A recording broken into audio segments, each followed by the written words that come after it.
Well, good evening, everybody.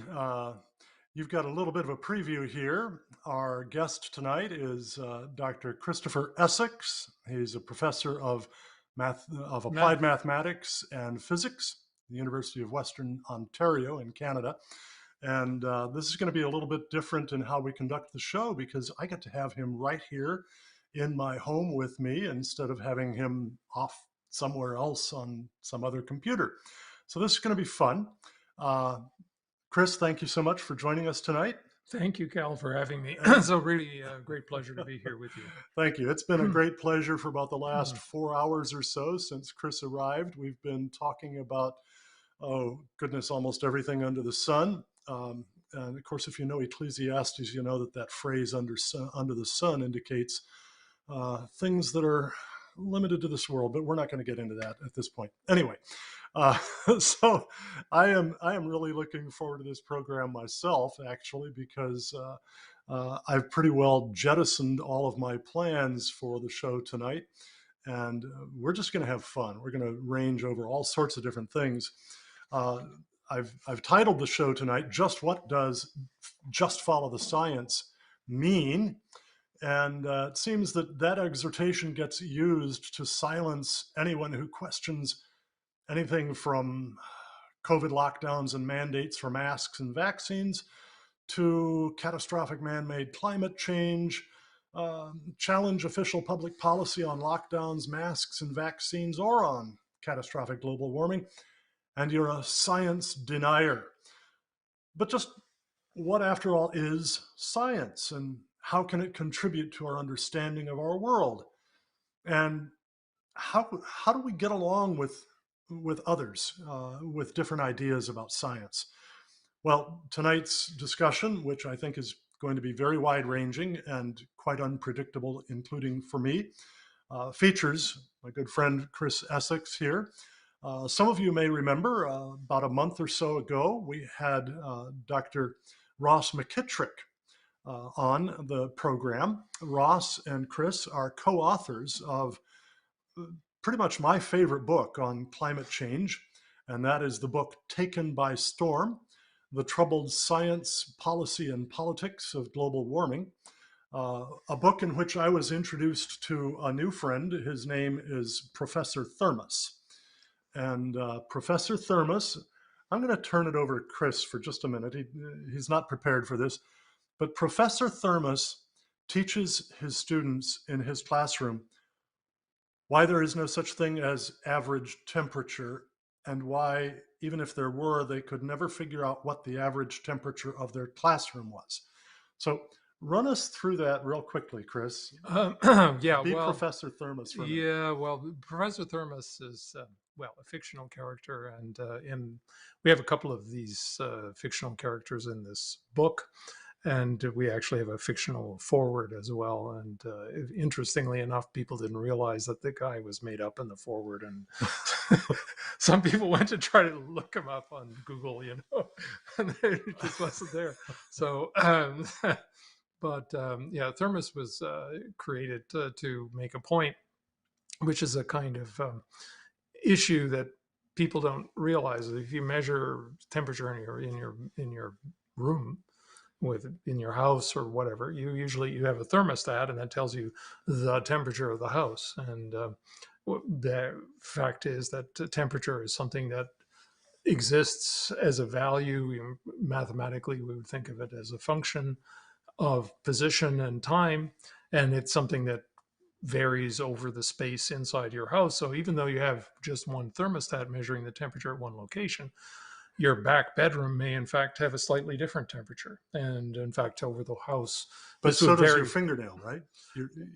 Well, Professor Thermos explained that the thumbnail had different temperatures in it, right? well, you have the hand and the body, and is of different temperature, and your refrigerator has a different temperature.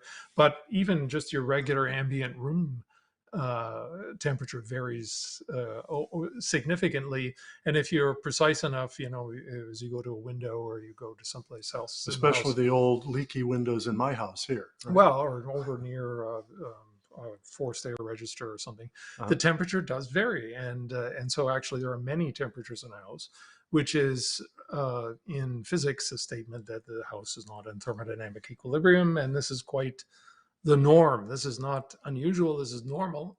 Because there's really no place that's in thermodynamic equilibrium, is that Unless right? you prepare a system to be in thermodynamic equilibrium in a laboratory, you can actually close something in a box But and given enough insulate time, it. and that's also going Well, to switch, right? it's an ideal, so Yeah. you never Okay. really get to that. Yeah. The Ironically, the closest thing to thermodynamic equilibrium in the universe in practice is the deep interior of a star. Hmm. So that's most people find that paradoxical, but it's kind of cool.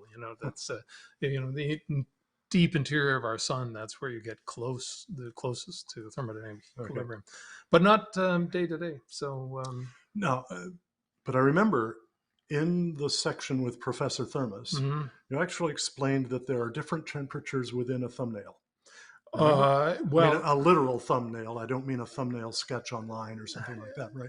Well, But yeah, and you would in fact get, as you varied over the surface of your body and over your nails, you'll get different temperatures if you are fine enough in your precision. So, well, and it also depends on what it is you're measuring, because if you're measuring the temperature, for instance, of the light striking the surface of the thumbnail, well, that's a whole different issue. The yeah, temperature of light, yeah, uh, the temperature in the radiation field is a much more complicated because you can have temperature in cells of momentum space, and you can actually have temperatures that vary with direction and frequency. So you can, if the system is in thermodynamic equilibrium, then all these temperatures become the same, and you get something called the black body distribution, yeah. and it's then you get one temperature. So you can have a very high temperature, say from sunlight, and Okay, existing simultaneously. all right. So that's about the fact that there are so many different temperatures there. But if we if we measured each of those different temperatures and added them all up and divided by the number of different temperatures measured, why would that not give us an average temperature? Well, it would give you an average temperature. It just wouldn't be a Why would it physical. not be a It would meaningful be one? an average one, but you could. It's just not a physical. Is it not a temperature of anything physically? It's not a temperature. It's just a Okay. statistic, and right. So you can average anything you Yeah. want. You can average things that aren't even related to each other. Put them all in, add them all up, and divide. So in some sense, that's the case with what we're actually talking about Yeah. here. But since we're mentioning radiation, I thought I would just throw in that if I had a laser pointer, a standard red laser pointer, something like that. I wrote a paper once and with my colleagues, and we actually went in the American Journal of Physics, explained that the peak of a laser distribution has a temperature of something like 10 to the 12 degrees. So that's that's like one with 12 really zeros. hot. Yeah, so it's really hot, but I can shine it on my hand and I won't feel it because it's not energy. It's a state. Yeah. Temperature indicates a condition, Yeah. not it's energy per state. And so the laser is essentially single mode, and it has an ideal single state, so energy per state is very high, and it really functions like an actual temperature. So it's And people's ideas of this aren't really very solid. That's and this being a condition or a state plugs into why, in fact, the very idea of an average temperature is well, it's sort of problematic. Yes, oxymoronic almost, was because well the thing you is, can't really properly average well you could conditions. You can only average quantities. Is that well right? yeah. So I mean, why would you take the temperature in your freezer and in the boiling pot and add them together? What's the significance of that? So you don't really have a bag of temperature, but you can have a Okay. bag of energy, but you can't have a bag of temperature. So it's like Okay, yeah. Okay, folks, you can see already we're going to just kind of wander around in today's show. But before we do that, I just want to remind you this is the From the Stacks program presented by the Cornwall Alliance for the Stewardship of Creation. I'm Cal Beisner, the founder and national spokesman of the Cornwall Alliance. We are a network of just under 70 different scholars. Um, Scientists, economists, theologians, philosophers, ethicists, all working together to educate the public and policymakers on three things simultaneously and interwoven. Biblical earth stewardship, which we describe as working together to enhance the fruitfulness, the beauty, and the safety of the earth to the glory of God and the benefit of our neighbors, so that we're really addressing the two great commandments to love God and to love neighbor. And the second major area of our educational endeavor is economic development for the very poor around the world. What is it that lifts whole societies, not isolated individuals or families, but whole societies out of poverty and keeps them out of poverty? And we find both from our biblical studies and from our studies of economic history that there seem to be, on the one hand, a set of social institutions, and we can kind of boil them down to five: private property rights, entrepreneurship, free trade, limited government, and the rule of law. And then on the other hand, a material condition, and that fundamental material condition is access to reliable, abundant, affordable energy. Because energy is absolutely essential thing we do, whether it's a finger or building a space station and moving it up into space. Everything we do requires energy. The more energy you can afford and the more dependable it is, the more predictable it is, the more you can do of making food, clothing, shelter, and everything else.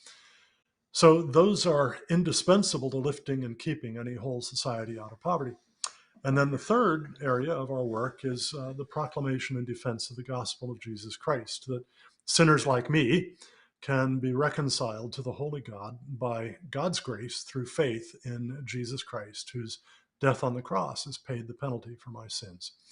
So we want to communicate these things. We realize that humanity is not going to do terribly well using God's world the way he intends us to use it unless we are reconciled to him. So we see all of these things fitted together.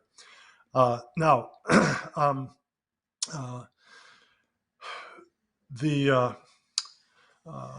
wanted to thank you all again for coming this evening. And just to remind you that during the month of November, as we do every month, we have a special educational tool that we're offering completely free of charge as our way of saying thank you when you make a 100% tax deductible gift of literally any size, doesn't matter how small, to the Cornwall Alliance and request it. This month, it's the book Recovering the Constitution Using the Ninth Amendment to Restore Civil Liberty by my friend David Fowler, who's a lawyer, former member of the Tennessee State Legislature, and now the president of FAC Tennessee, that is Family Action Council of Tennessee. It's a fascinating book. I learned a whole lot about the Constitution in reading this, and particularly about the Ninth Amendment and its reference to other rights that are not mentioned in the Bill of Rights. That is, this points us back to common law, English common law, and to the notion of transcendent law, natural rights, God-given rights that precede any rights mentioned in the Constitution. Fascinating book, and it's a way that states can begin to take back their own governance from what has been basically stolen from them by the United States Federal Supreme Court. It's a great book, and I would hope that many people would read it, that you would share it with others. To ask for your copy, just go to cornwallalliance.org. That's cornwallalliance.org. Click on the About button, and as you fill out the donation form, remember, literally any size donation, no matter how small, as you come to the comments field, just write in promo code 21-11. That's for November of 2021. Or the title, in this case, not Fault Lines, which was before. You were seeing that in the background on our website, but Recovering the Constitution. Promo code 2111 or Recovering the Constitution. We'll be glad to send you a free copy of this as our way of saying thank you when you make a gift of any size. So now we're going to turn again to Chris Essex. And Chris, I'd like you just to spend maybe a minute and a half, 2 minutes, 3 minutes, just introducing yourself to our audience as if you had just walked into a party, a classroom where you're going to be giving a lecture or something like that. Just let them get to know you. I didn't warn you I was going to do this, did I? No, I'm not sure exactly. It depends. What kind of party are you talking about? A sober one. A sober one. Okay, so that means that I have to present things in a different way, I guess, than if I was not a sober one. I could come and just invent a whole bunch of crazy things while people are. Well, tell us the truth. Yeah, the problem is truth's got lots of little pieces to it, so I can tell you that piece, or I can tell you that piece, or that piece, or the other piece. So you have to tell me what pieces of the Y'all truth can you want. see right away why Chris and I have been having fun all afternoon. So introduce yourself, Chris. Yeah, okay. My name is Chris Essex. I'm an academic. I've been a professor for 37 years. I've been in a department called Applied Mathematics, which has now changed, and now I'm in a physics department and a mathematics department. So I guess I have 2 professorships, but only 1 salary. Yeah, that's not fair. That's life, sometimes. So I absolutely love what I do. I mean, I love the thinking about things, and I've spent my whole career doing it, and I'm very fortunate to have had the opportunity to do that. Yeah. So is that a sufficient introduction? I can go in more. I mean, what are you looking for? So where'd you come from? Where'd you grow up? Okay. I was born in Canada. I'm actually born in London, Ontario. Mm-hmm. And I went to school there. I went to school there for my bachelor's degree. And so I was trained in astrophysics in particular. And then, so I still have connections to that, still publish in astrophysics journals. Mm-hmm. I went to Rice University for my master's degree. Rice, down in Texas? Mm-hmm. Oh. And then York University in Toronto, and where I started working on something called the thermodynamics of radiation. Mm-hmm. And so I spent a fair amount of time when I did my master's degree, I was working on climate models. Mm-hmm. And one of the things I didn't really like about climate models, actually, there was a Nobel Prize given for the stuff that I didn't like about climate models this year. And so I was very skeptical about the ability to do anything with what they were doing at that time. That would be the 1970s. But now we've solved all of that, right? No. Now our climate models are really reliable. I decided I would go in to try to deal with the underlying problems and try to understand what's going on. And it turned out to be an absolutely wonderful adventure. I realized there were many things I didn't know at that point, and I've learned an awful lot since over the years. And the more I've learned, the less I feel I know, or even more, less I feel that humanity knows. And the problems that were then are still with us today. Mm-hmm. So. Okay. So what does that? All right. Do? Okay. I think that's a good start. In our conversation earlier today, you told me that you discovered something at the Vatican. Oh, yes. Tell us about this. Yes. Well, I've been a guest of the Vatican, I guess, 3 times. And while people were looking up at places like the ceiling of the Sistine Chapel, or looking up at the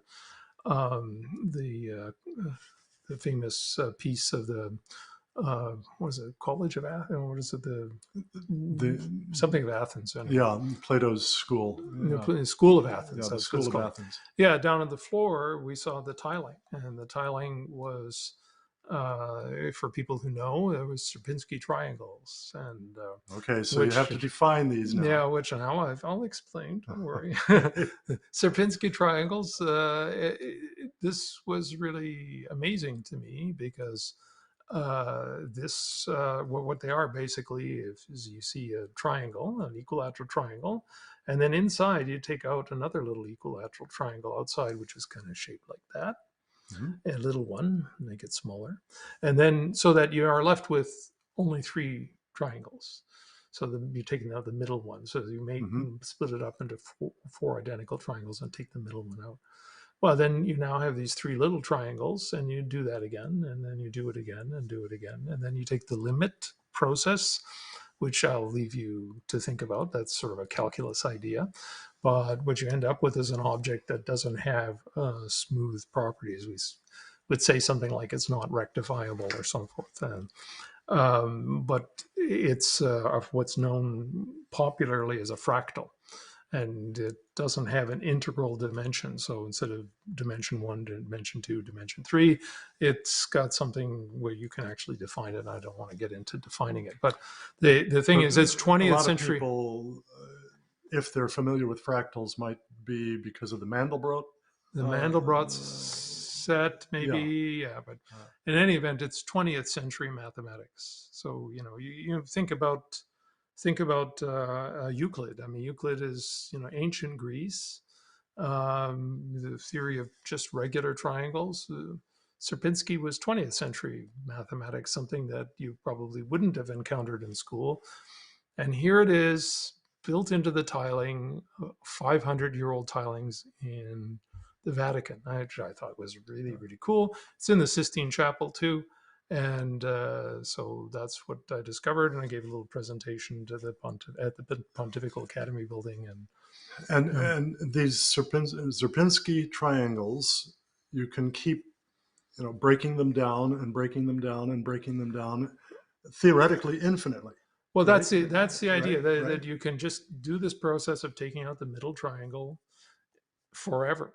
Yeah, And so this is one of the big issues in calculus is to define what you mean by infinity. And so you have very tight ways of handling it. This is a very tricky idea to work with, but you can do it. And many aspects of calculus and other aspects of mathematics involve coping with infinities. And I yeah, think that's a good thing because there are many different types of infinities, and some of them are beyond all of us in yeah, some sense. yeah, Okay, yeah. so we understand that, but within the confines of what we're working with, it works great.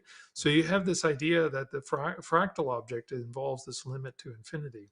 So if you look at this triangle and that you could keep doing it forever, you have this three idea going down to infinity. So it's the Trinity and symbolism, infinity. Trinity and Yeah, infinity. It makes a whole yeah, lot of sense yeah, in the yeah. Vatican, right? So the and symbology is great. I mean, and it's for yeah, hundreds of years, that floor has been there in the Vatican, that's and right. nobody knew that these were Sierpinski triangles. But they wouldn't have And, called it that, that right, right. Sapinski has lived in the 20th century, Yeah, so, yeah. and yeah, Fascinating. Yeah, there is a lot more to it than that. But yeah, I think it's a really, really cool yeah, thing, and so I was able to share that result with people there. yeah.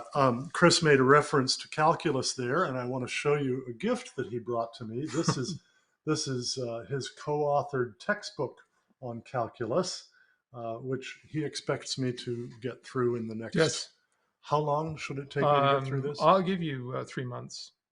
I'll check up on you. That ain't gonna happen. No, 3 months. Okay, 6 months, but top. That's it. Okay, that's Wait a minute. First, I'm going to have to master algebra 2, right? there's And then a I should preliminary master chapter. trig. You should be able to handle that. Uh, Yes. I don't have to have trig before this. Oh, it's all built in. How about prob and stats? Probability and stats is a minor topic. People in my profession are very suspicious of that subject. Oh, Yes, that's. okay. Well, I'll see what I can do. Folks, I won't refer to my career in mathematics in high school, but it would be pretty embarrassing if I did. I've been explaining to him that mathematics is good for you, like and that like like broccoli. yeah, Yes, that's right. yeah. And I explained to him that George H.W. Bush banned broccoli from the Yeah, White House. and see where that got him. That's Right, right. Yeah. right. Well, when I invited you to do this show with me, Chris, I wanted to focus on, I'm going to quote here from the email that I sent you, ways in which the climate alarmist movement deviates from scientific method. Kind of answer the science denier charge against climate realists and let the other side's use of it turn on themselves. And you said, and I'm going to quote again here, that you would rather not do that. And you explained, I came to realize that I was being treated like a dog playing fetch. The activists would toss a stick of juicy outrageousness, and I would earnestly bring it back faithfully, pointing out what is wrong with it, hoping that by my explanations I would not need to chase another. But instead, out would go another which I would dutifully fetch, then explain and hope, then another and another. It took me too long to realize that I was simply playing fetch and nothing was changing. Sometimes I wondered if my tormentors were laughing, as surely no sane person could believe this stuff. There was no upside. I had been in the company of madness for too long, since the 70s, and only I could free myself from this pattern. There is much more going on here than just climate, and there is no doubt in my mind that it is just one recent example of the corruption of science. There are others. Now, so you don't want to talk so much about the problems in climate science, and I understand that. But I've got four questions. I was just going to mention some of the sticks that would get thrown. Okay, yeah, that's actually my first question. You haven't seen this? No, I haven't seen it. No, yes, no, okay, that's right. So I mean, what one stick, obvious one is the stick gets thrown. The Loch Ness monster has died. Why? Climate change. That was actually there's a reference. All these lights in the neighborhood have melted. Why? Climate change. Lights in the neighborhood melted. Street lights melted. Yes. I guess they really did, but why? Not climate change, I'm melted. sure, but why did they melt? Climate change. No, come on. Why did they really melt? There's some other explanation, but I don't believe it was climate change. But they claimed it was climate change, so that's my stick. So that's I have to go and chase that. No, I'm not going to chase that. And by climate change that's going to melt streetlights, we're talking about an increase in so-called global average temperature, of which there is no such thing, right? Measured in terms of about 1 degree and 2/10 Celsius. Yeah, I mean, fraction years ago. Well, I'm not even sure that. Whereas the change from nighttime low to daytime high can be 40, 50, 60 degrees. Yeah, and I mean, if you compare, let's say 1 February where I come from, the temperature was minus 25 degrees Celsius, which I guess is, that's 25 Celsius degrees below zero, which is below 32. Yeah. And I guess it's about 1.9 degrees. So it's almost 2. So that's about minus... About 72 below zero? No. It's you got 32 and then another... So 50, so minus 20 or something like that. Okay, all right. Something like that. So yeah, so it gets the same because at minus 40 they're the same, right? So yeah. So they get closer and closer together. So I'm going to quote it in Celsius because I don't want to bother doing the conversion, and you just realize the range of values. All of the IPCC numbers are quoted in tenths of a degree Celsius. Yeah. So here we have where I was minus 25 degrees Celsius. And I was communicating with friends in Australia who were experiencing at that time in Melbourne plus 40. Mm-hmm. So you see the range that human beings are experiencing at one time, minus 25 to plus 40. And then we're comparing these fluctuations to fractions of a degree. One of the things I did for fun is to take these numbers that IPCC quoted and take a standard mercury thermometer where you can sort of make out 2-degree intervals, and I plotted these data in successive years when the IPCC came out on this thermometer. So you have a little red line go up to that point and so forth. And I brought out all the thermometers over the course of successive IPCC reports. And you couldn't tell the difference between them. I mean, the thermometers looked exactly the same. And that's because they're talking about a very small change compared to what's really going on going on physically routinely every day. in Yeah, physics yeah. and so forth. And there are a couple of points I would mention there. One of them is that when physicists actually use temperatures in physical formulas, they don't actually use this thing is called an anomaly, and sometimes it's called an anomaly temperature. Um, some of my friends would object to calling it a temperature at all. Hmm. I would object to calling it a temperature doubly, but Yeah, right, that's a right. different point. Um, these things you can compare to what units are used in actual physical formulas. It's called absolute temperature. So you have to tack on another constant on is Yeah, 273. yeah. So if you take all of these numbers from the IPCC and you put it in the absolute scale, which would go into the Oh, yeah. physical formulas, From minus 273 all of Celsius to, these yeah, all of these trends look like they're just a completely horizontal line. I mean, yeah, yeah, you don't see any change at all. It's yeah, isothermal, and all of the climate models, all of the data, everything just agrees with each other's yeah, this constant value. yeah, So the question is, what does that mean in terms of yeah. climate and so forth? And there's no real It answer really to that. means next to nothing, really. Yes, it Yeah, means next to yeah. nothing. I remember back when Julian Simon, you know his work, right? Yes. Julian hired me to be the managing editor for his book, The State of Humanity. Oh, Do you cool. remember that book? Yeah, no, I don't that 58 one. chapters by 60 authors, Oh, eight of them wow. Nobel Prize Oh, winners. I And better remember yeah, that one. Yes. and I learned how to make graphs by Mm-hmm. editing that book. Mm-hmm. They provided all the raw data. I had to turn it all into graphs Mm-hmm. using Quattro Pro, part of the Oh, WordPerfect I suite remember back that. then. I Yeah, remember that. right. Yeah. You can see This that is we're like, both of a certain yeah, age, you know. right. That's right. This is Yeah, more than 30 years ago that's now. right. Yeah, yeah.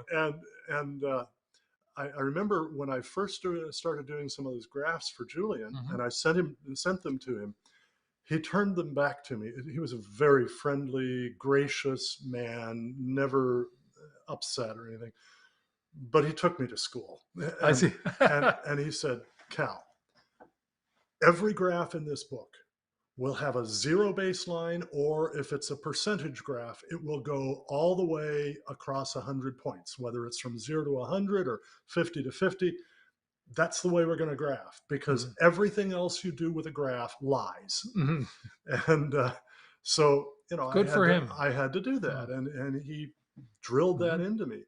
And it was when I started looking at climate change stuff much Mm-hmm. later, because we had just a little chapter in the book that dealt with that. But later when I looked at climate change stuff, I'm thinking to myself, wait a minute, they're uptight about a change of a degree and a half Celsius over a period of 200 years.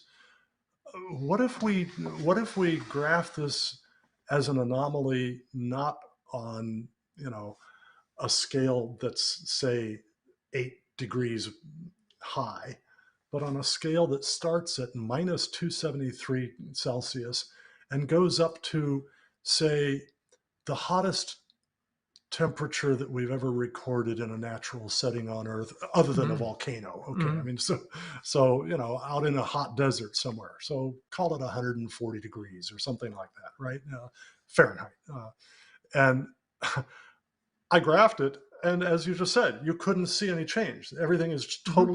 Yeah, totally absolutely. horizontal, Yeah. and that was when I realized just how dishonest, certainly deceptive, but not all deceptive things are dishonest. Certainly deceptive, a lot of this language was. The intuition is completely off. Certainly, there's a big discussion, or one of the hearts of the reasoning is something called the greenhouse effect. Yeah, And I mentioned that minus 25, and again, staying in the Celsius domain. If you go below minus 20 Celsius, you're actually making the atmosphere colder than it would be with no atmosphere at all. I mean, yeah, which is physically not possible, well, right? if the atmosphere is a blanket that just all is warm and cuddly and warms us all up, then that would be impossible because it's supposed to make us warmer than we'd be. There are places in Canada, towns like Winnipeg, which can get temperatures of minus 40, no problem, minus 40 degrees Celsius, which is way below what there would be with no atmosphere at all, right? I mean, if you believed in terms of equivalent black body temperature and so Yeah. forth, that's in fact more comparable to the surface of Mars. Okay. So the question that people should ask is, how is the greenhouse effect working to make the atmosphere colder than it would be with no atmosphere? And there's a kind of answer which I can hint at. It's because it's not a thermodynamic problem, it's a dynamical problem. The things are moving. It's not just a state, but it's a dynamics. Things are flowing, and that makes for a huge difference. So, I mean, you gave us an example of a pretty absurd stick to fetch.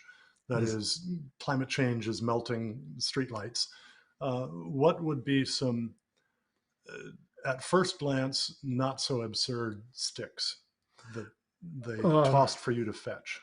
Well, one of the things that's a constant source of frustration is that when they make a list of so-called greenhouse gases, they often have these pie charts, and they have contributions of a relative percentage, and they make a list of all of these molecules that are participating in the infrared radiative transfer problem, and they leave out water vapor, which is kind of stunning if you've ever actually worked with these things or actually built a model with these things.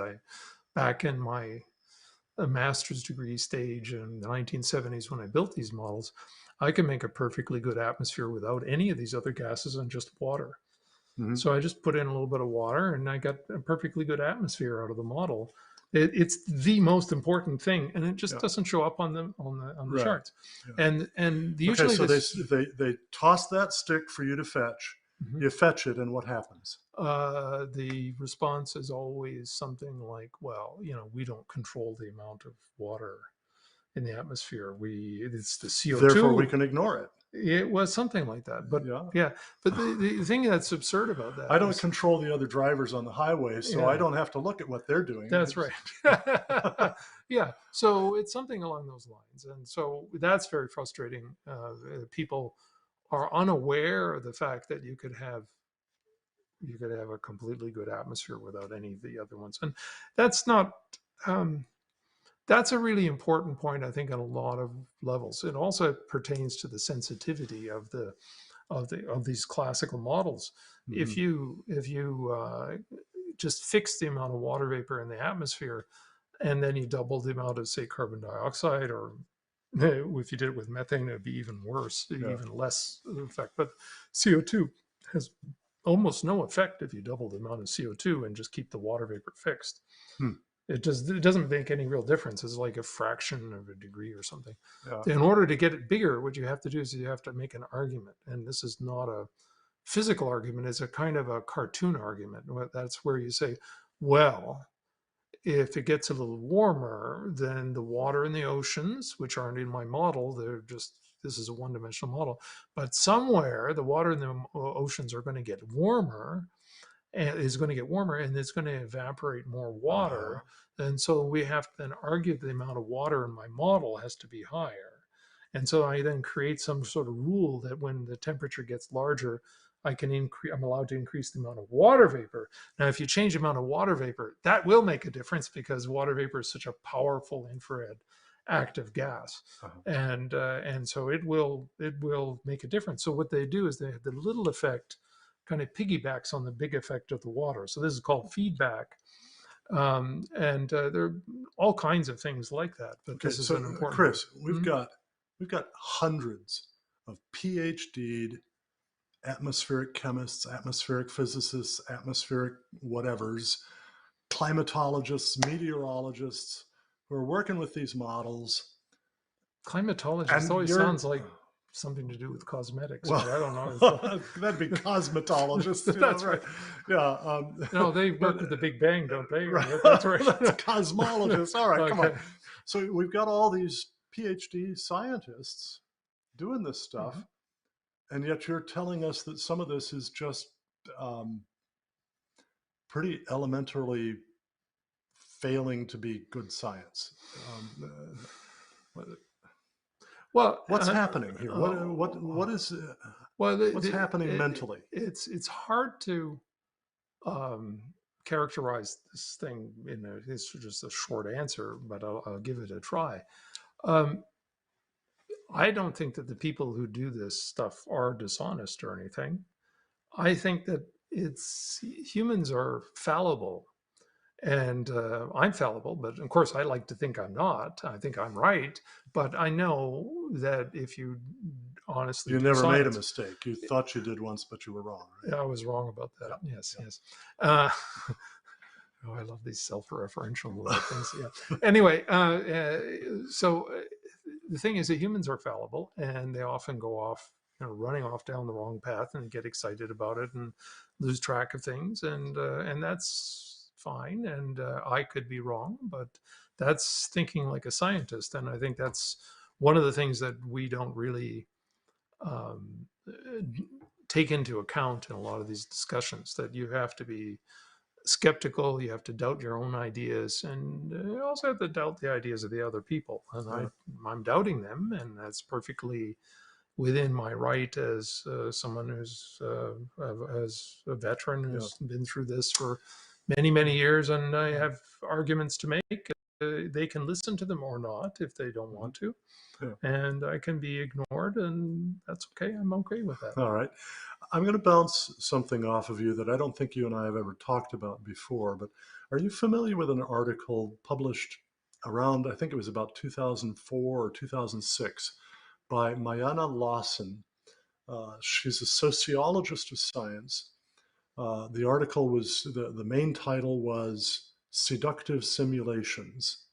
And then there was a subtitle after that. It was published in a refereed journal on science, on the sociology of science. And Lawson had spent a huge amount of time, multiple years, living with and observing the modelers at NCAR, the National Center for Atmospheric Research in Boulder, Colorado. And she had lots of different questions that she wanted to try to get answered about how these people did their work as scientists. But the fundamental question that she had through all of her time with them was, do they keep in the forefront of their minds that their models are not the real world? Okay. And she actually gives us transcripts of interviews that she did with various ones in which she'd say, all right, now, for example, here in this situation with your model, you add such and such CO2 to the atmosphere, and you report that the ocean responds this way. Are you keeping in mind that what you really mean is my modeled ocean responds that way, not that the real ocean out there responds this way? And she will get these nervous laughs, as in, gee, yeah, I guess I am supposed to keep that in mind. Did you ever see that? No, I'm not familiar with it, but I understand what the issue is. Well, I mean, as I read that, and I'm not a sociologist of science, I'm not a scientist, but as I read that, I thought to myself, why is it that these folks seem to be confusing the virtual reality of their models with the real reality out there of the actual oceans and the actual atmosphere and the actual land and so on? And two thoughts came to my mind. And this is totally hypothesis. I don't know whether it's very credible at all. But one is that computer time was very expensive up until the mid to late 70s. And most scientists who got most of their training before then didn't ever spend much time on computers. If they wrote models, the models were fairly simple. They had to do the math themselves using slide rules, and so they spent a whole lot of time out there in the real world and not so much time with their models. And then computer time got less and less expensive, and more scientists got trained more on computers than out there in the real world. And so they would tend to just get fixated on what was happening in the computer. Now, that's the first hypothesis.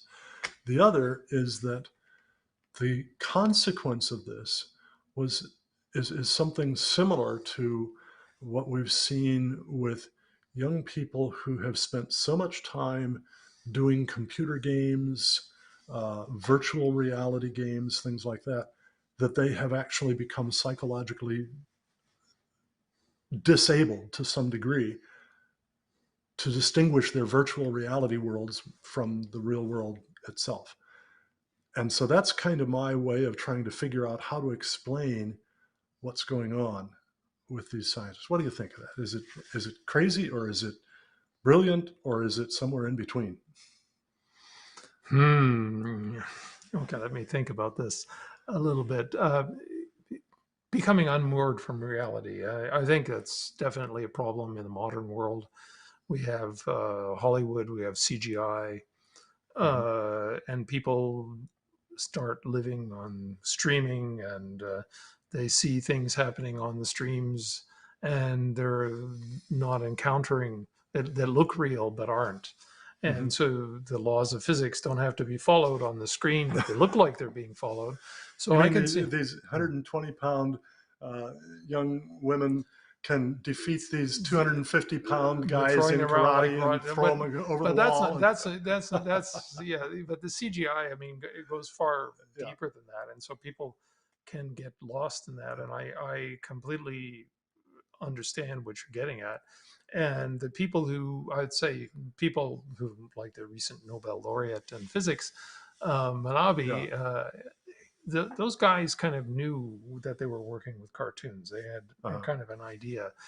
And they were trying to make the cartoons more and more sophisticated and try to remove more and more of the wobbly bits and so forth when they go to 3 dimensions, and then put more things in. But the problem is they can't really get rid of that, and they don't have, keeping track of that is difficult in its own right. And then to have to make applications that are useful for policymakers and for the broader body politic, I think becomes extremely challenging. And I think it's entirely possible that people can lose track of that.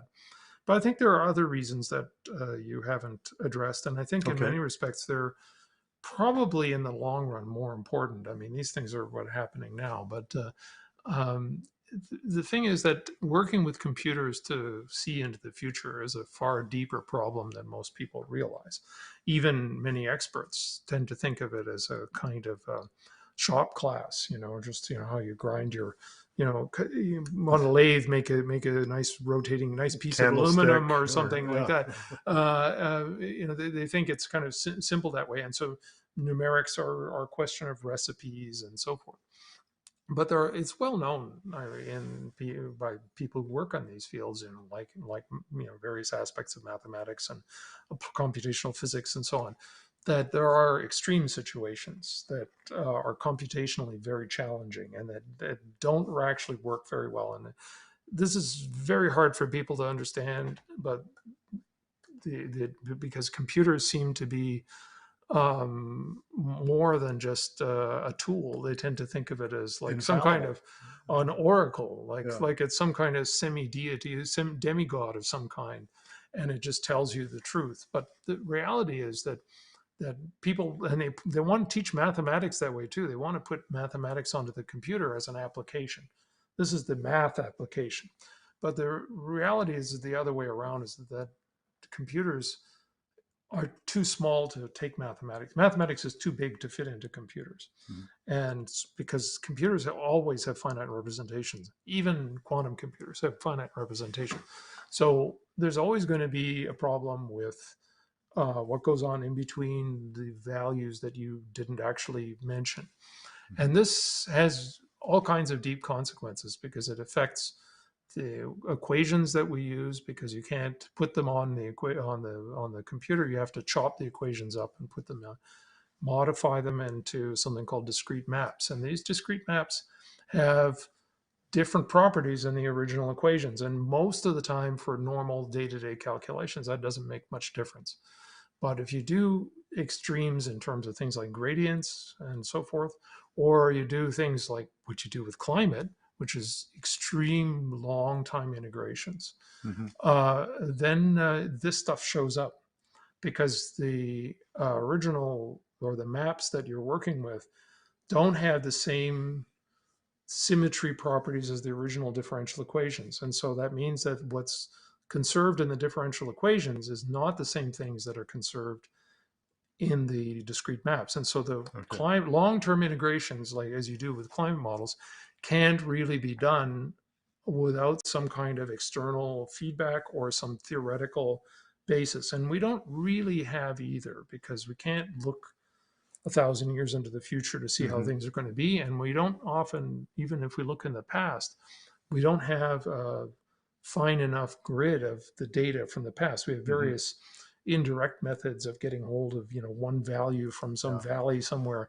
but you don't have a grid of precision. And what kind of precision grid do you need in order to actually capture everything that's going on? Well, that's a tall order, but if you wanted to at least simplify it and bring it into what you can do with just the fluid motions alone, there's a bunch of little turbulent things going on in the room that you're in right now.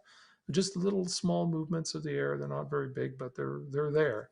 And when you go outside, there's many more of these things, and they're all different sizes. And there's some really small ones down to about a millimeter, and that's about how big they get. And if you put a millimeter grid over the whole Earth, and you say, you first of all, we have to hold our breath for a while. You have to sit still, and we have to tell all the thunderstorms to shut off, and everyone just sit still. And how long would you have to sit still to do a complete integration from first principles that would capture all the little wiggles that would go on? Well, if you take modern computers and you use the normal clock speeds and so forth, you can actually compute roughly how long it would take to handle the number of variables you have to cope with and so forth. And the number comes out quite easily to being the age of the universe squared. So we're not going to have that paper done by class time tomorrow. No, and it's I mean, I don't begrudge this to people, because if I had to build a climate model as part of my job and so forth, I would be doing exactly the same thing. So I'm not blaming anybody. They're not bad because they can't do that. But it's a fundamental problem that no humans can do. But you would not be making some claims that some of these climate modelers are making. That is, this is going to happen by the end of this century unless we do this, that, or another thing. My experience with, I actually spent a couple of years with climate modelers, and I was part of a group of climate modelers and big GCM modelers. And my experience with them, the ones who really know the models, don't make these claims. So that's so who does? There are layers of people around these models. There are people who see the output of the models but they don't know what's in them, and there are other people who try to do studies in some kind of meta way with the models, and then try to compare with some observations, the geological observations or something like that. And as you get further and further from the actual core modeling people who actually built the models, then they get more and more out of whack in terms of the stuff. So if you actually read things like the unedited working group 1 chapter on models, they say very sensible things most of the time. They say, well, we have drifts and we're struggling with that, and we have places where there are negative densities and we're trying to fix that, and and so forth.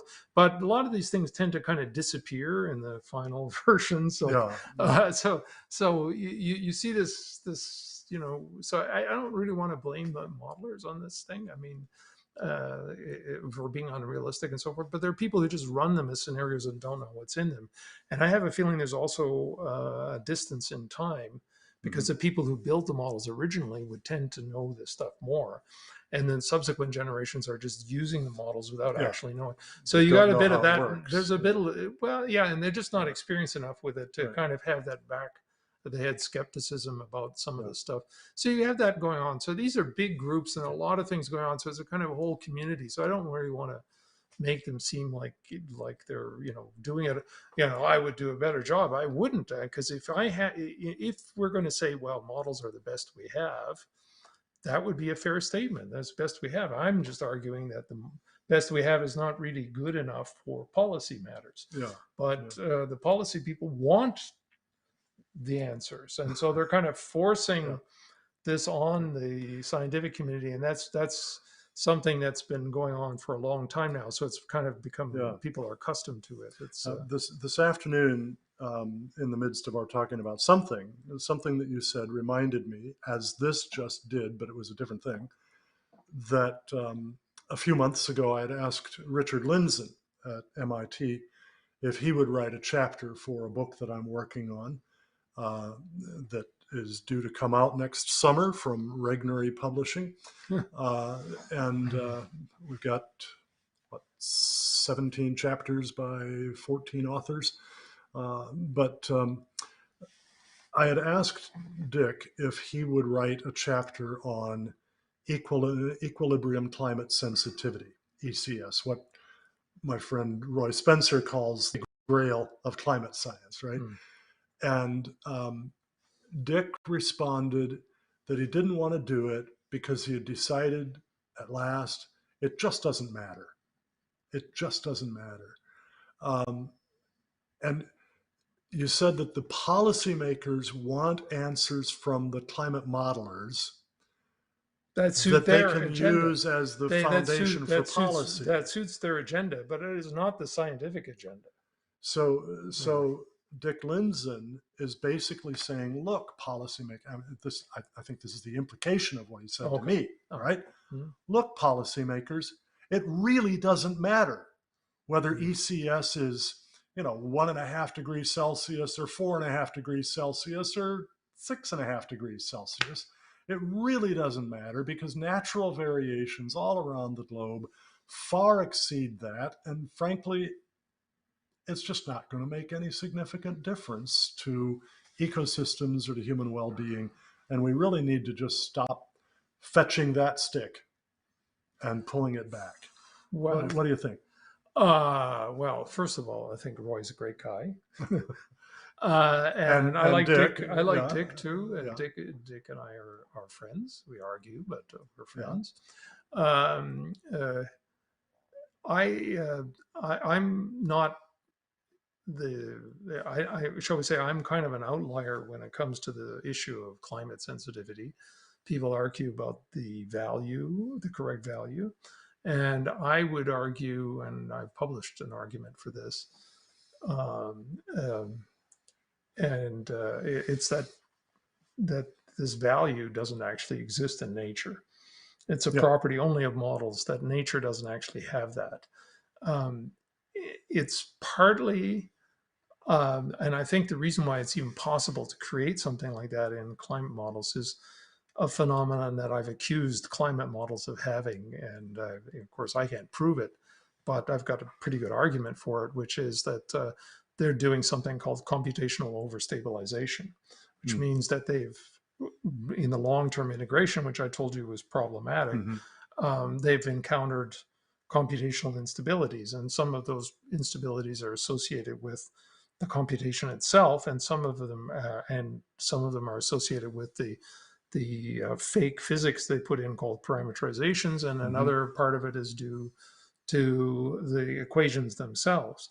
And so they've struggled through several iterations to get these instabilities under control. They used to have something called flux adjustments, which they got rid of in AR4, but all they really have done is they've built them into the parameterizations. And so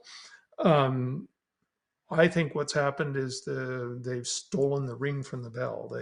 The actual long-term dynamics that should be there is gone now. And so it's completely white. And I think that's one of the reasons why they're able to even get a reasonable number for this thing. And I don't think the real atmosphere oceans works that way. And it's tantamount to solving the closure problem in turbulence. And Okay, define that for us. well, it's one of the most Plenty of our watchers are not it's one of the most physicists. it's one of the there are actually quite a few of these, and I think people don't realize that there are a lot of problems that are not solved in science, and it's easy for you to get the impression that that's otherwise, but there's I'm thinking off the top of my head the Clay Millennium problems in mathematics. There's I think 7 of them, and one of them has been solved, and 6 of them, each one has $1 million prize, by the way. And the guy who solved the one, Georgy Perelman from St. Petersburg, turned down the $1 million prize, which I think, he's my man, he turned it down. What a hero. Yeah. So anyway, there are a lot of things. A lot of these things are unsolved. Like 2 of them pertain to climate. One of them is the solutions of the Navier-Stokes equation. Which is the basic equations describing how air and water move, and so those are. We don't actually know how to solve them except for on a computer. So proving that they exist at all gives you $1 million prize. Another problem associated with I was going to say, and for the output of the climate models to be really credible, we would have had to have solved the Navier-Stokes. No, I think it's way more complicated than that. But I don't want to. Right. I don't want to. Look, I'm very careful here not to damn modeling. I think modeling has a role to play. The only problem with modeling is the people who are interpreting the modeling. That's the problem. They're interpreting the merits of these things. They don't understand the limitations of them. Anyone who wants to use a tool has to understand the limitations of the tool. And I have a friend whose father always used to tell him, the first rule using a screwdriver is to be smarter than the screwdriver. So it's the same thing with the computers. It's the same thing. The first rule in using computers is to be smarter than the computer. And there are ways in which you have to encounter that or engage with that. So so that's one problem. There's another one, which is PNP. That's the non-deterministic, the famous problem of how many steps you need to compute something. And so there's a bit of that because we have chaos going on in the fluids, and that's something to think about. So that's at least another $1 million problem that is related. But there's another problem which isn't part of the list, and that's the closure problem of turbulence, which goes all the way back to the 19th century. There was there's a fluid dynamicist, I guess his name is Reynolds, and he took the equations of fluid dynamics, and then he decided to time average them. And what happened was that instead of getting a whole new set of equations that you could just work with the average values, you couldn't do that because you ended up with this special new variable in there, and which you could only evaluate by evaluating the unaveraged equation. So you didn't get anywhere by averaging, right? So this is called the closure problem, and we're trying to solve problems like problems of turbulence. And many people don't realize that there's a standard flow in fluid dynamics. It's a cylindrical tube. It's called Puisel flow, and if that becomes turbulent, using Navier-Stokes, we can't solve from first principles the value of the flow in there, and we can't even solve the first order statistic, which is the average, because of turbulence. It's such a terrible problem in terms of the instabilities that's related to a whole revolution in science. And if anything in nature is turbulent, it's climate. Right? Well, atmosphere, thunderstorms. Ocean. I mean, right. It's all turbulence. Salinity right? in the oceans causing overturning and things. Yeah. But there's a whole bunch of things that are like this. And if you can take the equations and average them and get something emerging from that can stand on its own, then you've got something. And we can't get that. And there was a few climate people who tried to do that at the end of the last century, just try to keep averaging this and averaging that. To try to get, and they really kind of began with the 19th century problem and essentially couldn't really get anywhere. And they spent the guy that I'm thinking of is Barry Saltzman. If people know who he is, he spent a lot of his career on this thing. And interestingly enough, a side result of some of his works ended up going to Lorentz and the whole business of chaos and things like that. So in some sense, it was fruitful, but not in the way he wanted. And ironically, it was actually tremendously revolutionary, but he never achieved closure. So what you're really saying, if you go back to the sensitivity thing, is really saying is you're able to get this emergent property, which is basically that you just have temperature and changes in temperature being related to this amount and so forth, which works great in a one-dimensional radiative convective model. It doesn't really work so well in a full-blown turbulent flow. And so my argument has been that they are not actually getting an actual number there, that this number doesn't exist in nature. And that's a completely non-standard argument. And it's most people don't. You're think not arguing how much. You're arguing whether the thing even exists in nature, right? Yeah. So that's an important point for two reasons. One is to do with the climate problem, but the other part has to do with what we mean by science. Yeah. So because in science, it's okay for me to do that. But if you have some kind of, you're trying to convert science into a religion where there's only one true doctrine, then I'm in trouble, right? So in other words, science wants heretics like me, as Freeman Dyson explained to me on one occasion. You want the heretics because you need to have these alternative ideas floating around to be available as they may or may not become useful to people. So you want these things, and here's a perfect example of that. I'm saying it doesn't exist at all, but everyone is chasing it as if it's the ultimate goal, and except for a handful of people. So Dick Lindzen is arguing that it's not relevant, and Roy Spencer is arguing that it's like the thing to do, and I think he's just wrong about that. But I still think he's a good guy, and I support. He's a real clear thinker and everything else. I just think he's wrong about that. Yeah, Roy, if you're watching this, please stay on the board of Cornwall Alliance. That's right. Yeah. Now, but that's the way you're supposed to do it with science, right? I mean, you have to have several ideas, which I know Roy understands. Yeah, right. He understands that, but everyone else might have trouble with it. Okay, so I had three other questions that I wanted to ask you about your dog fetching the stick metaphor, and I'm just going to run over those real fast, and I'm not going to ask you to answer them. Okay. But why did it take you so long, too long, as you put it, to realize that you were being played?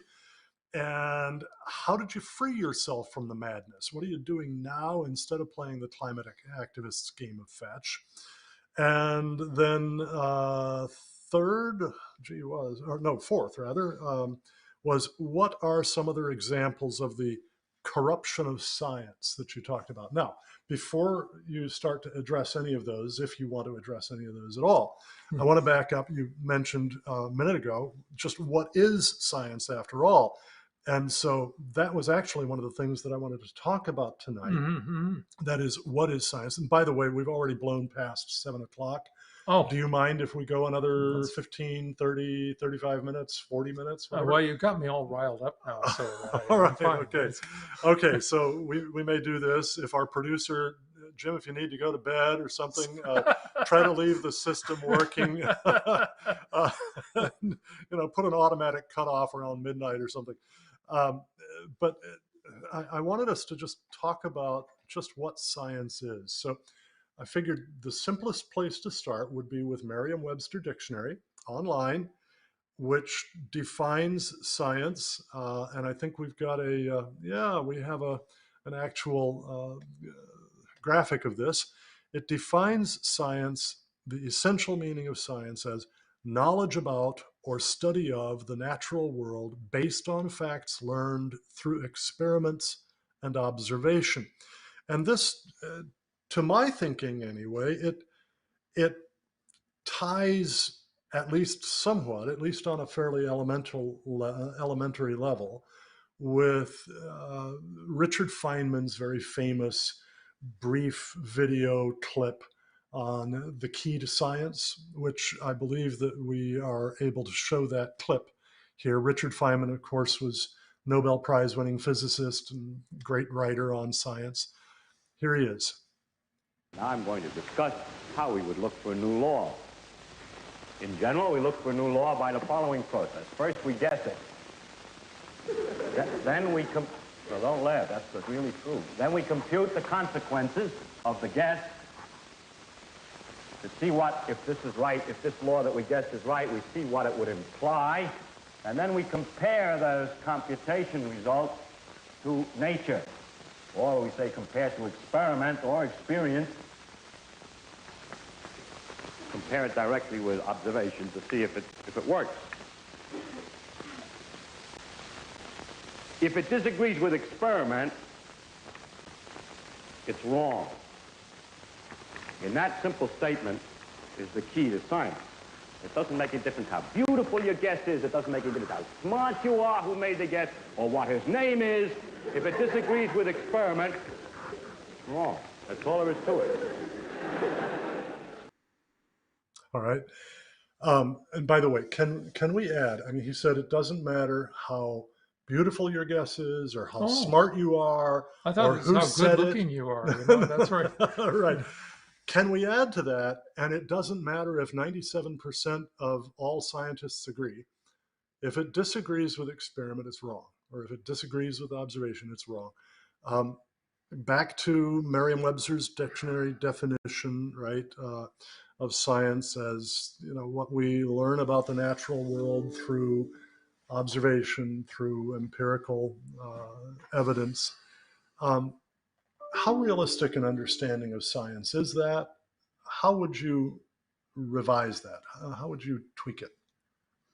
Well, it's basically a definition in a dictionary, and they have a certain style to them. There's a kind of dryness to it, and I think it's okay. I mean, I wouldn't be able to explain to people about how to do research or something based on that. It's not useful in that sense, but it gives people a rough idea of, you know, where it fits in the world of human knowledge to some extent. Okay. Regarding Feynman, I mean, that's been quoted many times in the climate discussions. I don't think it's an appropriate quotation for the things that are going on in climate, and there's a very good reason for that. Because I've used it a bunch. I wouldn't. Am I going to have to stop using it? Yeah, I wouldn't use it. I mean, you can do it if you like, but you know, why is it inappropriate in the climate discussion? There's something in science that's kind of been left out of this stuff. And that's the idea, not just of experiment or observations, but the idea of controlled experiment. So the idea of being controlled. So it's not just good enough to say, well, I'm going to measure the temperature. I'm going to measure the temperature excluding all other sources of heat, and in a lab where I can keep control of everything that's going on, so that there's only the one thing I'm looking for that's going to affect things. Now, we could do that if what we wanted to measure was the temperature of the entire universe, right? Because there's nothing outside that, right? And so that would be a controlled experiment. But no. A controlled experiment is something you can do in a lab. Let's face it. Okay. All right. So doing a controlled experiment on the planet Earth for climate, you can't do it. There's no lab bench big enough to put the planet on and have a couple of identical planets and so forth. So you see that there's actually kind of a rank ordering in what science actually is. And so what Richard Feynman was doing is he was talking about the purest form of science, where you have a lab experiment and you're doing a test, and then you've excluded all the other possible explanations by the way you've designed your experiment. Or if you haven't, then you do some subsequent check to figure out what other explanations and eliminate those. So there's this idea of controlled experiment, and we don't have that for a lot of the really big issues. So for cosmology, we don't have controlled experiments. For astrophysics, we don't have controlled experiments. But what we can do in astrophysics, for example, is we have many different there are lots of stars out there. There's lots of clusters, and you can start to see a pattern across these things. And so you can do a little better than just observing what's going on. But with climate, you only have the one. Okay, but let me tell you how I use Feynman on this. And that is, I mean, we know, I think very, very confidently that the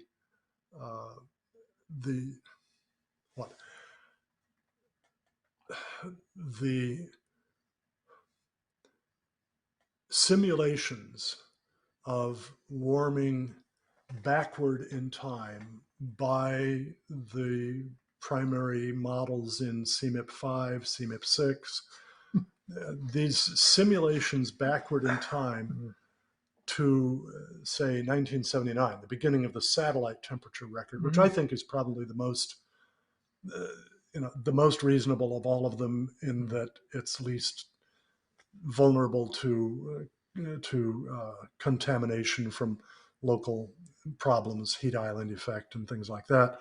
But we can see very, very clearly that the models simulate anywhere from 2 to about 4 times as much warming over that period as has actually been observed, which means, in Feynman's terms, what's predicted by our guess is contradicted by the observations, insofar as we can trust any of this stuff. I mean, obviously,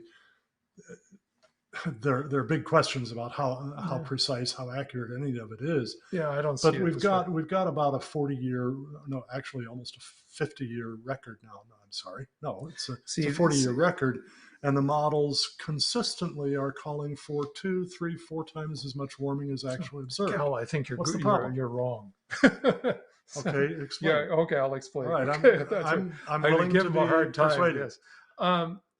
The mistake in this reasoning is that you're not doing Feynman's experiment.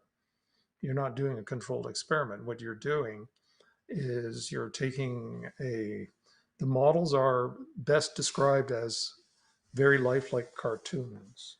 Okay. That's not the real, this is the sociologists you were talking about, right? So if you go back in time, you run them back in time, if they don't agree with experiment, that's fine. It's a little bit like going back and doing a painting and then going back to the original guy that the portrait was done of, and you discover he's got this curly mustache on that wasn't in the portrait. So you say, well, the portrait's wrong, Well, Leonardo can just come and just draw in some curly mustache. And it's exactly the same thing. Those models, there's no reason why they can't just adjust them so that they give the correct answer. So, why do you say that? Why can I say that? Because the models are based on these ad hoc empirical non-physics that's kind of cushioning them on the underneath to make it computable. So otherwise they wouldn't be able to, in normal time, be able to compute them at all. So there's all this stuff, and it's all adjustable and all tunable.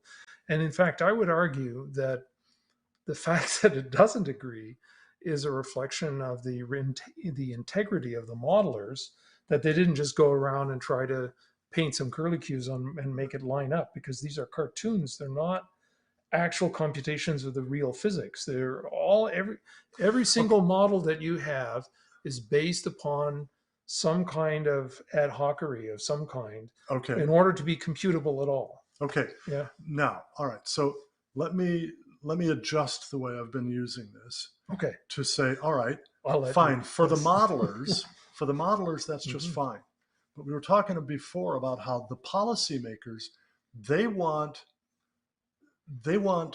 information that they can use to justify policy, right? Yes. And so when they're looking at these models and they see that the models simulate, say, 0.4 of a degree warming per decade over the last 40 years, or some of them 0.3 of a degree, whereas the satellite temperature record shows instead 0.13 degree per decade warming.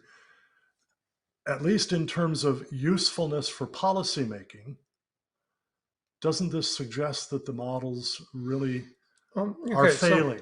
So here's another thing. I could construct models that in principle would give you whatever temperature accuracy you want, but that doesn't again mean the models are good just because it gives you that, because you could have the rain Because all in the you've wrong place. parameterized. Well, you could have the rain all in the wrong place. You could have wrong pressure fields, everything else, but it's giving you the right temperature, right? So it's not enough to nail down the validity of your empirical treatment. And furthermore, you have another problem in the other direction. Suppose you do nail it down by making it line up as much as possible with any record we do have, and then you try to run it into the future.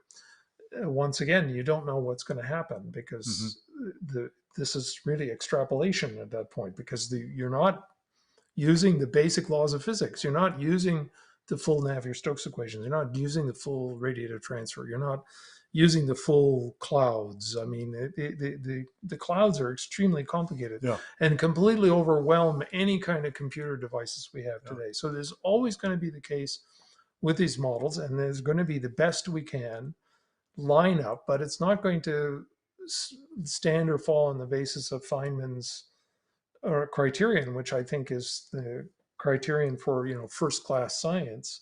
We can't do that because of the nature of the problem. It's not because people are bad. It's the nature of the problem that prevents us from doing that. So we don't get into the sort of Feynman level of discussion. Yeah. All right. Now, one of the things that you did mention was in your reply to my email inviting you to do this was corruption of science. Yeah. Tell us about that.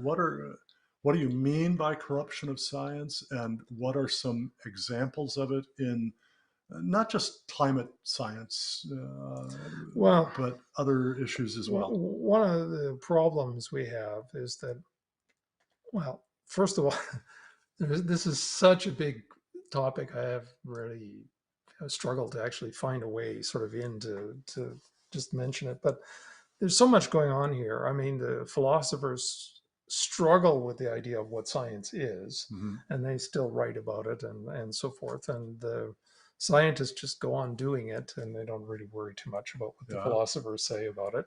Now, I've always learned that the people who do any particular academic discipline usually are thoroughly ignorant of the philosophy of that academic discipline. Well, sometimes when the scientists read about what the philosophers say, they kind of go, that doesn't sound like me. No, that doesn't sound right.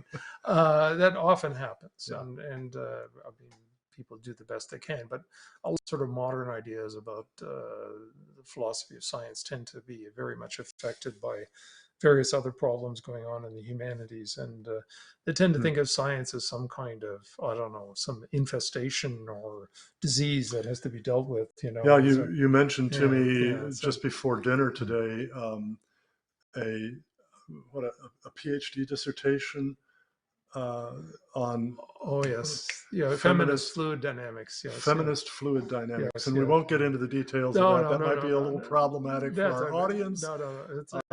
But that would be a corruption of science, right?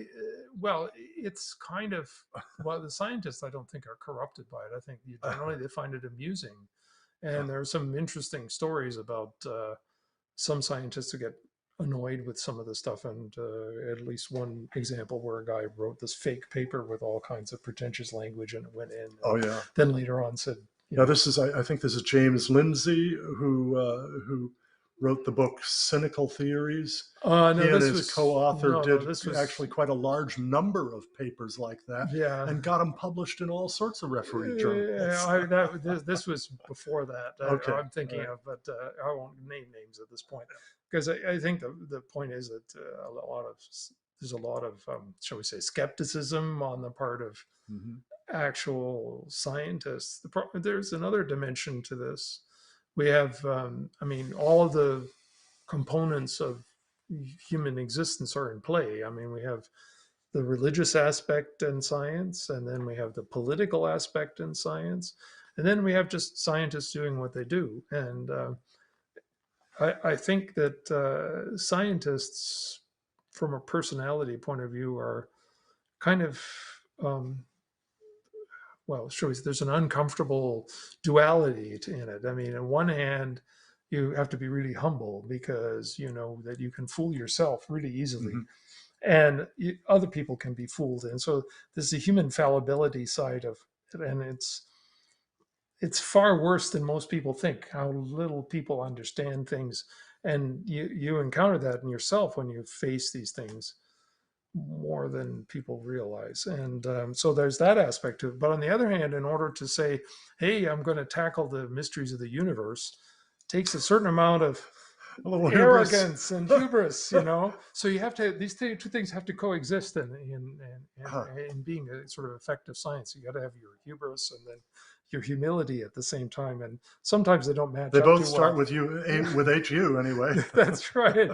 So you do the best you can, and you know that there's a lot of really cool and weird things, and there's going to be lots of different ideas.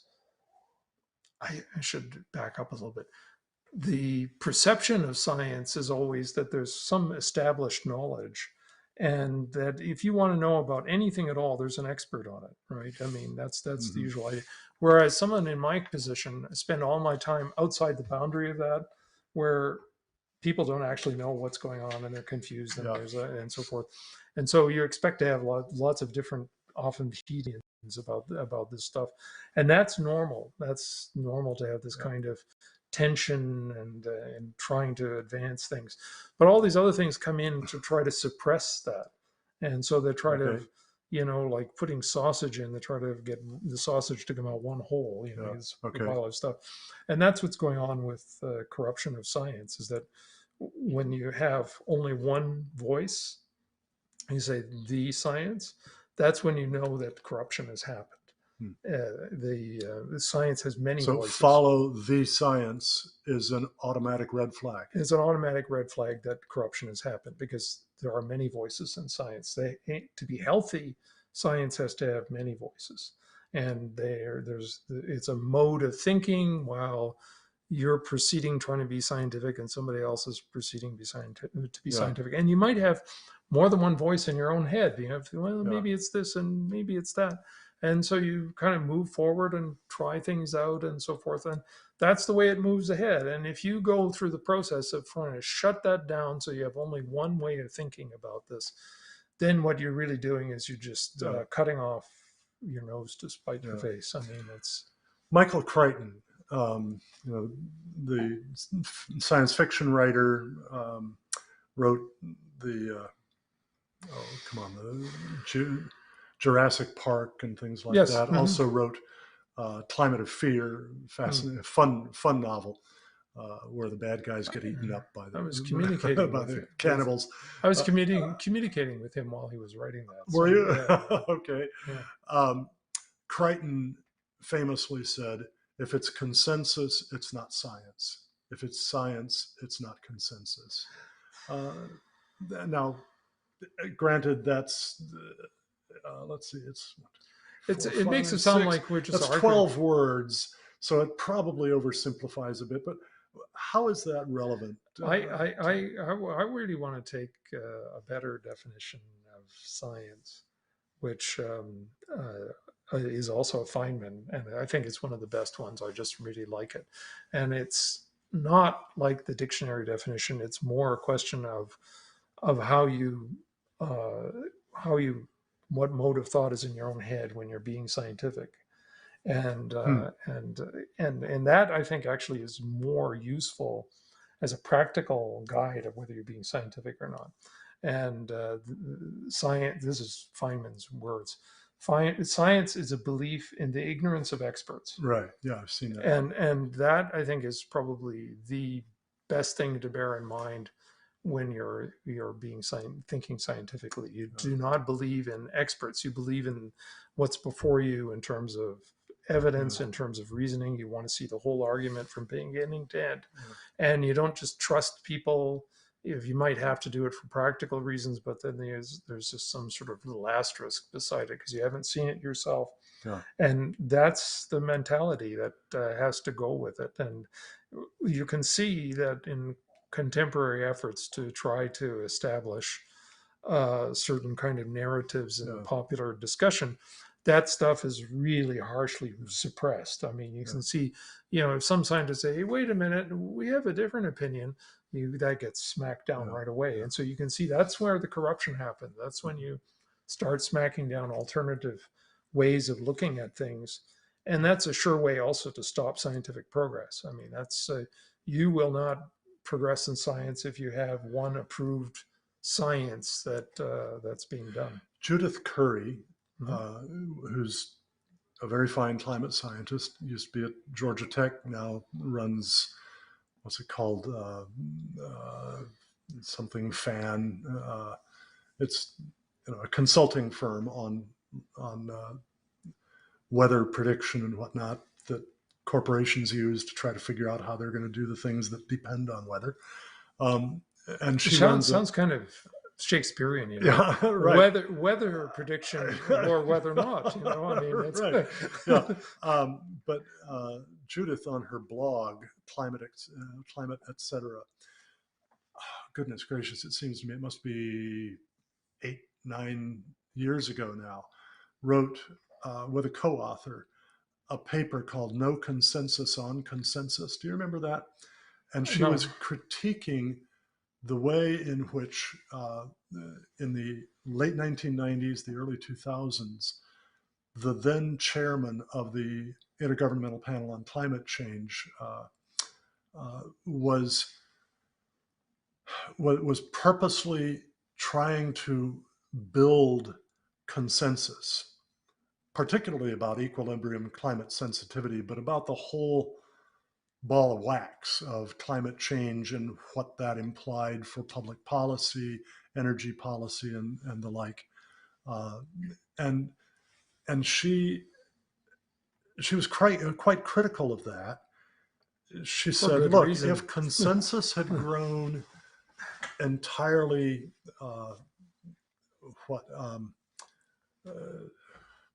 accidentally, with no attempt to build it, yes, that would be one thing. It might be then a fairly good measure of expert opinion. It might actually be decent.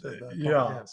But whereas it seems to have been prompted, she says it became really the antithesis of real scientific work and a barrier to progress in climate science. So the problems in any particular human effort to understand the natural world are always there, and they need to be pointed out, and they need to be aired, and they need to be dealt with and responded to, and that just doesn't happen with a lot of this so-called consensus science. So it's they take it as some sort of contrarianism that you would actually hold an alternative point of view on any of this stuff. But if it's research that nobody knows, nobody's an expert on a domain. I mean, of this type, science is all about what nobody knows. Nobody's an expert on it. So, so arguing from expertise in a domain where nobody knows anything is really dumb. I mean, well, and even in areas where some people really do seem to know a lot.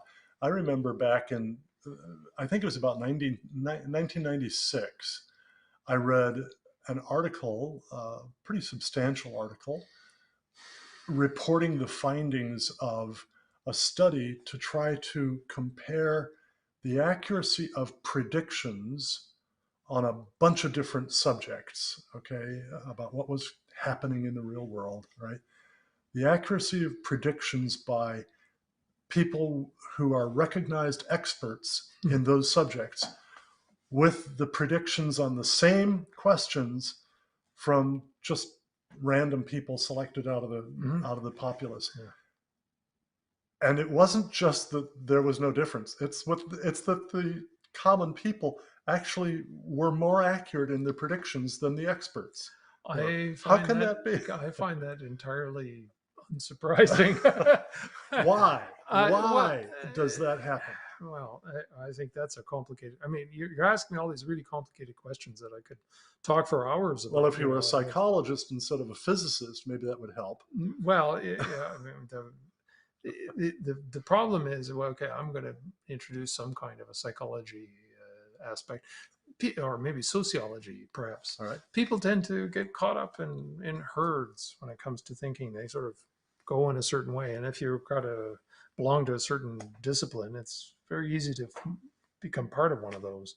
Mm-hmm. And so it's very easy for the whole field to go wandering off in some awkward direction, and a lot of people underestimate the practical wisdom of people in their everyday life, because they are a lot smarter than they're given credit for in many cases. And if they're given a chance and they're not terrified out of their minds, they can be pretty darn sharp. So it doesn't really surprise me that they don't have the pressure of being part of the herd, you know. So all right. Well, listen, it's now 7:36, and we well, haven't get riled up. Get me riled up. I can go for another hour just wind. We haven't even gotten more than about 2/3 of the way to the point in my outline in which I wrote a note to our producer saying, from here on, the discussion will range freely as Chris and I share thoughts back and forth. and I figured that might happen after about the first 20 minutes or so. Right. But really, I think we need to at least be merciful to our producer. Well, the producer at least, who does all of this totally pro pro bono. I will say thank you to him.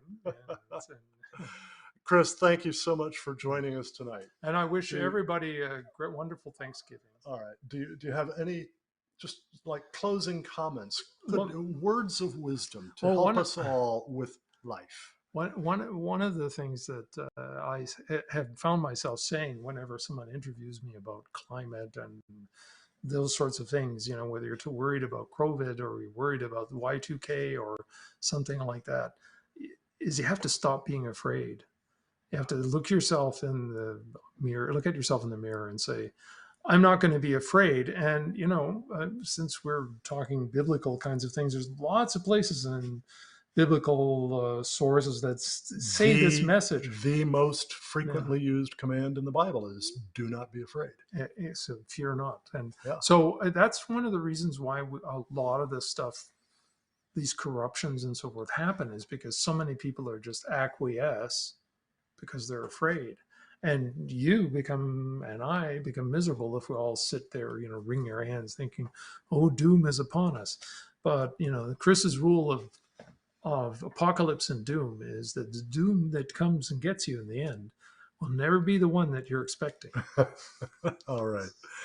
Wonderful. Chris, thank you so much. It's been a delight to have you here at my home, and I wish you could stay longer and hope that you will return. Next week, folks, our guests will be James Taylor, the president of the Heartland Institute, and Jim Lakely, also with the Heartland Institute, just talking about the process and outcomes of COP26, the global climate summit that just also known as FLOP 26. Yes, FLOP 26. Yeah, I mean, essentially they didn't achieve much of anything, but they never did, which is good. Yeah. Yes. Well, they didn't even come up with anything as serious as the Paris Climate Agreement, which itself wasn't very serious. No. But it certainly dominated the media for several months in advance and all the way through the 2 weeks of the conference. So we're going to talk about that next week with James Taylor and Jim Lakely. Meanwhile, I would like to just give you a quick reminder that as our way of saying thank you, if you make a donation of literally any size to the Cornwall Alliance by the end of November. It has to be before the end of November. We will be glad to send you a free copy of Recovering the Constitution using the 9th Amendment to Restore Civil Liberty. To request your copy, just go to cornwallalliance.org, click on the Donate button, and as you fill out the donation field in the or donation form, as you come to the comments section, write in promo code 21-11 or the title Restoring the Constitution, Recovering the Constitution. If you get it wrong, we'll send you the right one anyway. And we'll be glad to send you a copy, and 100% of your gift will be tax deductible. Thanks again for joining us tonight for From the Stacks, and God bless you. Have a wonderful Thanksgiving, and join us again next week.